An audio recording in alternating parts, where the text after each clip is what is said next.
So I'm sorry that I'm gone again today. It is through circumstances that were beyond my control. So we're going to try to get things done as if I were there and ask Mr. Van Briesen to hit pause when I say pause and have us go through what we were going to do today.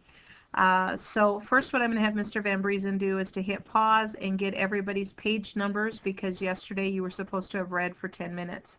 So if Mr. Van Briesen would do that and indicate that on my clipboard, that would be awesome. Okay, so now that you have that done, would you please take out your Act 1 questions?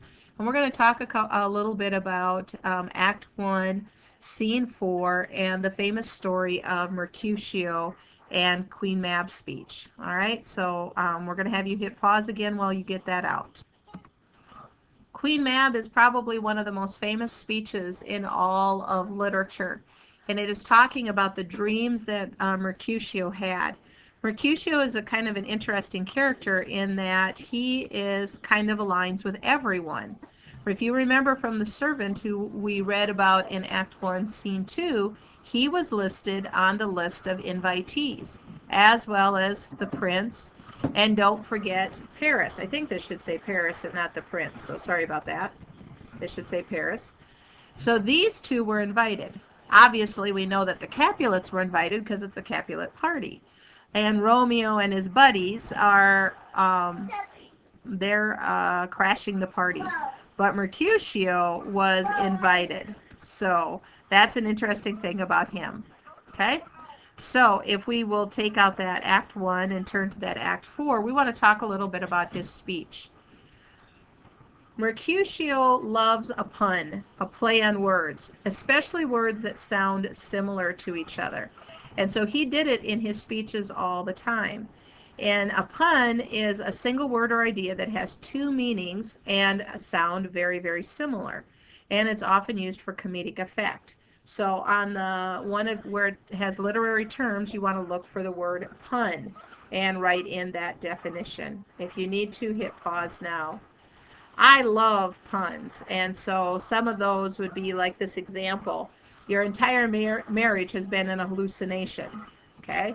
Or, and that's a mirage counselor, okay? Instead of a marriage counselor, mirage and marriage sound. When English marriagers marry, I now pronounce pronouns you, he, and she, okay? All of those are examples of a pun. A play on word based on the similarity of sound between two things. Okay? Mercutio loves puns, and in fact, you can even subscribe to what is called the pun of the day. And so I'm going to hit my link and pray that what comes up is not something that we have to be embarrassed about. The pun of the day. If you want to deliver a compliment, you have to address them properly. Okay, I don't get it. If you want to deliver a compliment, you have to address them properly. Yeah, I'm lost. Okay. Let's look at some newest puns. Yeah, most people are like, eh. Okay. Did you hear about the man who got killed by a bear? It was a grisly death. That one I get. Okay. All right. So let's go back to our worksheet here and talking about Mercutio and his puns. Okay. Here we go. So he used the word prick and prick, like to prick your finger. Okay. He used soul and soul. Okay. Visor and visor, a measure and a measure, a done and a done. So he liked to do that all the way throughout his speech. Okay.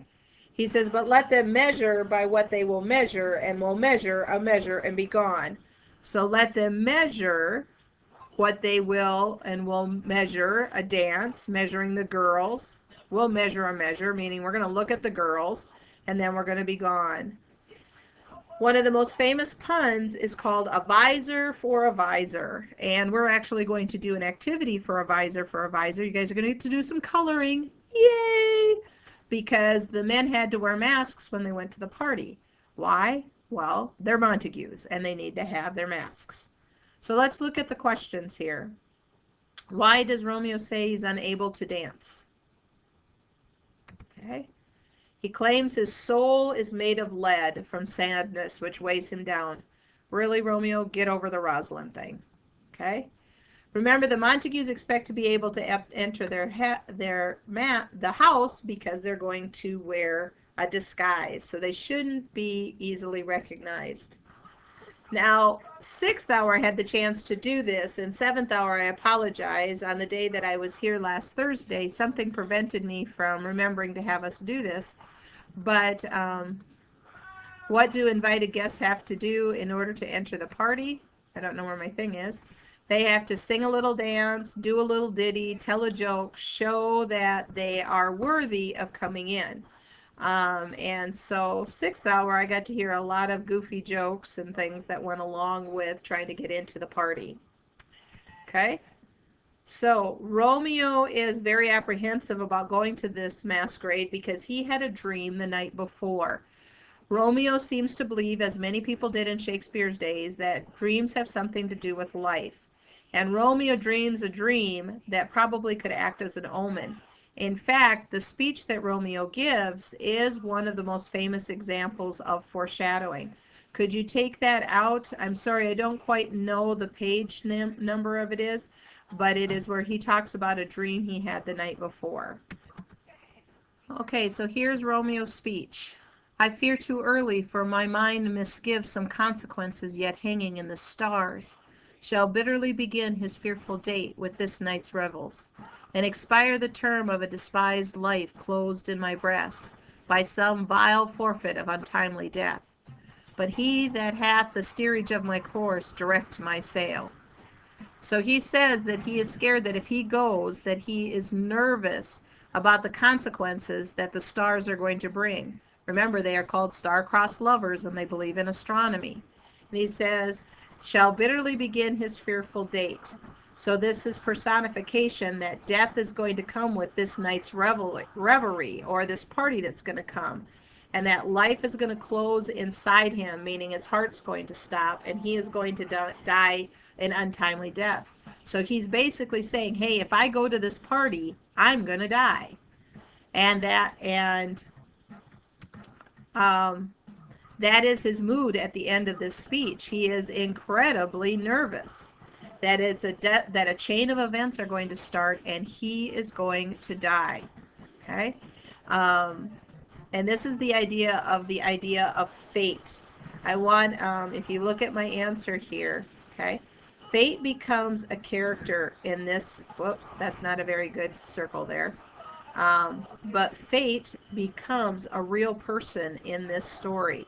And that it's kind of like fate or the stars or God, if you will, is going to start playing with him. And he has this feeling in his gut that if he goes through with this party, something bad is going to happen.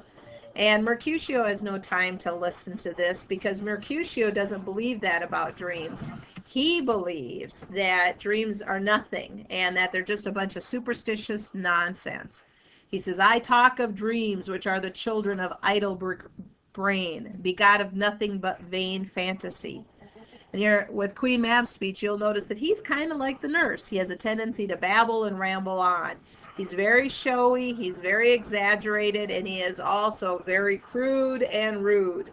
If I was there, there would be a lot of blushing going on as I explained all of his jokes to you, because most of them are filthy. Okay? So, thank you for let us getting caught up with this kind of thing. So what we're going to do for the rest of the class period is, at your table, predict what you think are going to happen at the party tonight. How will anyone know they are Capulets, or Montagues, I mean? And we know that at the end of Act 1, Scene 5, Romeo and Juliet got to meet sometime. Well, here it is. Okay? So today we're going to summarize the events of Act 1. We are not going to read Act 5. We're going to read that together tomorrow. So I have some things that you're going to do. Mr. Van Briesen already took your page numbers. I sent everyone a link yesterday for No Red Link, and I said in the email, don't do it until you get to class. I am going to be looking at timing, because it obviously timestamps your thing, and I want you to do this diagnostic. Last time we did diagnostic with verb tenses, we only had a couple of people that struggled, and therefore we didn't have to do a lot of exercises. We're going to see if this happens as well. When you get done, you and a partner may work on the vocabulary exercises that are printed in your vocabulary. When those two things are done, I'm going to ask that you go to Mr. Van Briesen, and he's going to give you a choice of, I guess I have 3 masks there that he's going to have printed out for you. What I want you to do is color the masks and in a very decorative way. And tomorrow we're going to probably attach them to something like a straw or things. And we're going to read using our party masks tomorrow. And your only assignment, if you don't get your coloring done, is to read for 10 minutes. Fingers crossed that I will see you tomorrow. I miss you guys. I know that sounds silly, but I really do. We'll talk to you later. Bye-bye.